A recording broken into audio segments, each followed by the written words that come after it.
Now, as we get ready to treat animals, of course, a big piece of that is going to be us selecting what needles are going to be appropriate for what we're administering. Any just initial tip-off points that we can start to think through when it comes to needle selection? Yeah, so the main thing with a needle is what you're going to be pushing through it, how thick that material is, and which route you're giving.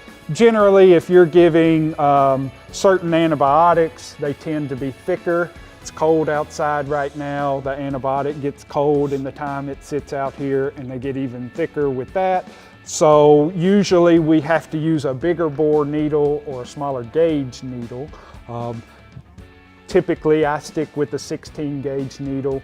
That's the main size needle that I use. You can use that for antibiotics and vaccines as well.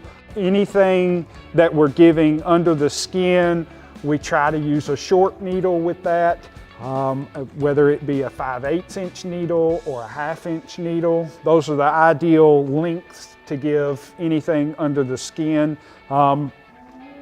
And then if we're going in the muscle with a vaccine or an antibiotic, we try to use either a 1 inch needle or an 1.5 inch needle. Be careful and make sure you're giving it in the correct spot if you are using an 1.5 inch needle, because you can go too deep and you'll actually feel the needle hit bone and that we've gone too far.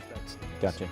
As far as the type of needle I use a needle with an aluminum hub, because a lot of times, especially when we're vaccinating animals, we're giving multiple injections.